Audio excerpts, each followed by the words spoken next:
This episode of The Dyslexic Cosplayer is brought to you by Charlie Cheetos, because Charlie Cheetos are legally distinct, and the National Endowment for Penguins, and by viewers like you.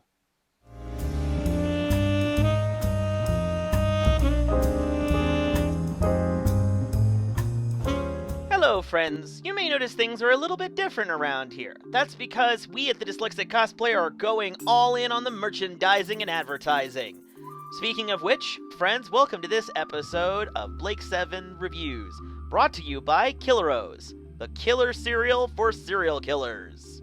We open on a spaceship in the midst of space. Yeah, that's kind of... Feeling brave, friends? Good, because I'm here to part the curtain and show you a vision of the future. A vision of the review that could have been. And that's the end of the review. Did I do good, Master YouTube? Did I do good? Yes, and now the stars have come right, and darkness will consume the world. The YouTube algorithm has grown too strong to defeat. Our armies are spent. Fetch me the greatest warriors in the land! You have my sword. And my bow.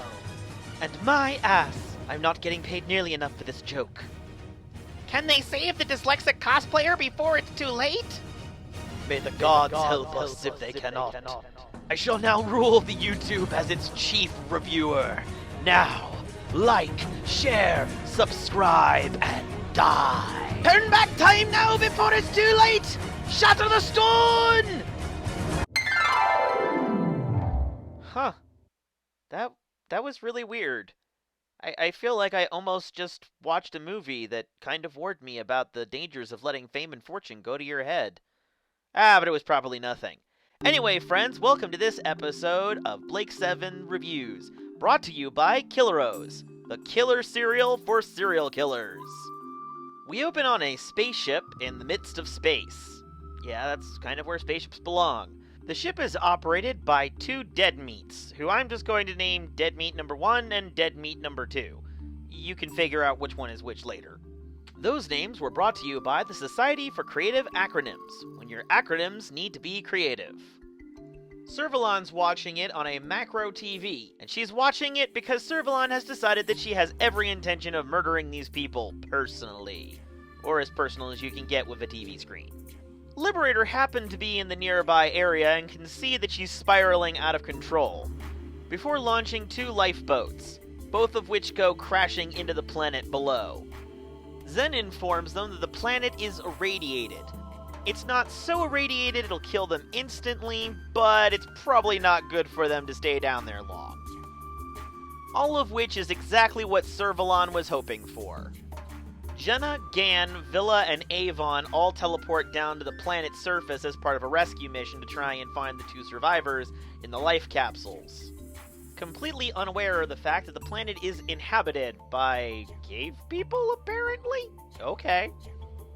So Jenna and Gan find out that Dead Meat Number 1 is totes dead, but are able to lift some personal effects off of him.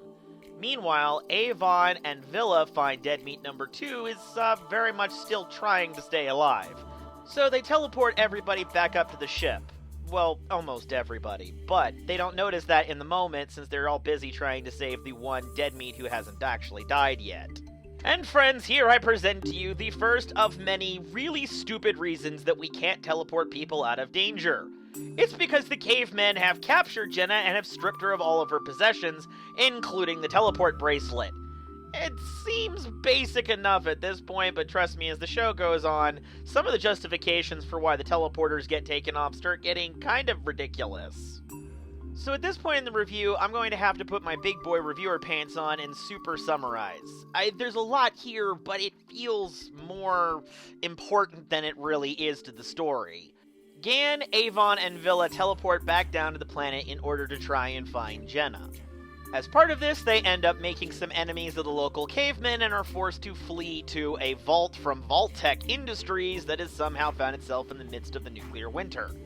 It's here we find that the vault is occupied by some of the few remaining normal humans on the planet here, who are all under the impression that Avon is their god? I mean, I agree he's the best character in the show, but I think that's going a little bit far. At any rate, in the form of myth and allegory, she explains that they were the last survivors of a major nuclear war on this planet. They retreated into the vault, however, realized that their numbers were so depleted and the radiation was still so intense that they would eventually become extinct. But they used their last vestiges of technology and supplies to construct themselves a rocket. Using whatever genetic material hadn't been contaminated by the radiation, they loaded it up with some of those hyper-incubation chambers from Time Squad. You know, the ones that somehow are able to turn out fully grown, functioning adults at a rate of 1 per minute. At any rate, the project was a resounding success, except for the part where the guy who was supposed to give the launch command ended up dying without any warning and didn't leave any sort of failsafe behind. So they've been waiting for the last couple hundred years for someone to come along with a technical understanding of how to override the system so that they could launch the rocket. And the High Priestess here just fortunately managed to figure out that would be Avon, especially since for him this kind of technology is on par with a science fair project.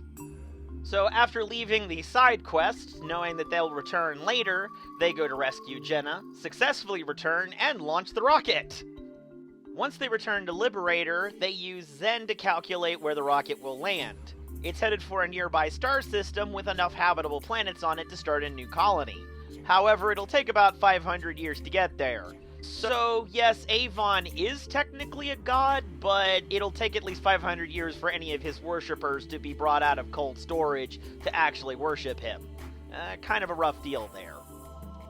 Meanwhile, in the B-plot, back on Liberator, Callie and Blake try and save Dead Meat Number 2, who apparently was severely damaged in the crash to Earth, as well as receiving a good bit of burns from when his spaceship exploded around him. As Blake goes through Dead Meat Number 1's effects, he finds out that apparently Dead Meat Number 1 was quite important, having a security clearance that would allow him to go anywhere he wanted, even on Space Command, and apparently was an experienced surgeon. So this guy was, not nobody. And he also makes one of my favorite deadpan statements right here. Anything else? No, just a few pictures, a wife and 2 children. Let's see if he has any identification. But as they go through Dead Meat Number 2's pockets, they end up finding some weird batteries, apparently? And Dead Meat 2 informs them that they're absolutely essential and have to be delivered to his father, as well as revealing the Supreme Commander will pay 100 million credits for Aurak, whatever that is. Yeah, Dead Meat 2's not doing so good. Callie's giving him drugs to try and stabilize him, but it's not looking pretty. Once he's been stabilized, he insists that Blake take him to his father at the best speed the Liberator can manage. Blake's not going to leave Jenna behind, though, so he proceeds to hold Callie at gunpoint and orders Blake to do it or he'll kill Callie. This is partially how we keep Avon, Jenna, Gan, and Villa down on the planet for as long as we do. The problem with holding Callie at gunpoint is she can't give him more of the drugs that are currently keeping him alive. So he puts the gun on a dead man's switch and tells Blake that if he doesn't keep steering the ship towards wherever they're going, he'll shoot Callie even if he passes out. I just want to observe that escalated quickly. Fortunately for Blake, once he does end up passing out, he manages to completely miss Callie, so it could have ended much, much worse. And he ends up dying on the floor of the Liberator's command deck. Frankly, I'm of 2 minds about this portion of the episode. While it's necessary for some plot setup for part 2, story-wise it doesn't really add anything to this story. But I'll be honest, I'm not 100% sure how else they could have really handled this, unfortunately. At any rate, Blake and Callie turn back and they go to rescue their comrades still stranded on the planet below, while they're rescuing Jenna from the cave people. Yeah, timelines are funny when you're doing this. Weirdly enough, in what is a C-plot for the episode, but I feel like could have been an entire episode all on its own, we head over to Space Command so that we can see how things have unfolded since Project Avalon's failure. One significant one being that Travis seems to have been humbled by his demotion. Servalon deliberately testing Travis's patience like she did the first time we saw him. Travis ignoring the insult, admitting that he'll do anything to be reinstated as a space commander. For him, there is no price too high to pay to go after Blake once again. Say it! Absolutely not. Come now, Travis, you have to admit, the fire hydrant with an attitude has got you dead to rights for once. As your wish, Supreme Commander. Star Trek V was the greatest movie ever made. They're happy. Forcing you to say that almost makes the pain and torture of the Supreme Commander worth it. Almost. We can see how important Orak is to Travis, though. Even he knows the name off the top of his head. She reveals that Dead Meat Number 2 came to the station looking for Servalon's help in saving the life of his father, and was willing to sell them Orak for 100 million credits. An absurdly low price according to Servalon, who estimates Orak's value at almost 10 times that. Is Orak a triple-duty gaming console, Ben & Jerry's, and beer dispenser? That's the only thing I could think of being worth that kind of money. Servalon promised to deliver him that price once he gave them Orak, and was even willing to give him a surgeon to help with whatever's wrong with his father, and the necessary machinery to help save his life, knowing that she was going to blow up their spaceship so then they wouldn't have to pay that kind of money to get their hand on Orak. Now that Servalon knows where Orak is, she's going to take Travis with her to go retrieve it, since Travis won't betray her, even for Orak. After all that matters to Travis is the destruction of Blake. Something we can see all too easily once Servalon reveals the surgeon she sent to be sacrificed was the surgeon who saved Travis's life, declaring him a deserter to cover up his mysterious death, which means that his family will be sentenced to manual labor on frontier worlds, apparently the fate of all traitors. Do you remember the medic that saved my life? It was Marriott. Does it matter? No. Only Blake matters now. Wow, talk about holding a grudge. Can't imagine what Travis was like in high school. I want my $2! What is it with this kid? But in all seriousness, I think what was happening on Space Command could have been its entire own episode. Look at what the fallout from the failure of Project Avalon is, how Travis and Servalon's relationship has changed, and even how Travis's relationship with his men has changed. On the other hand, I recognize it's Blake 7, so we can't do that. Anyway, on to Orak.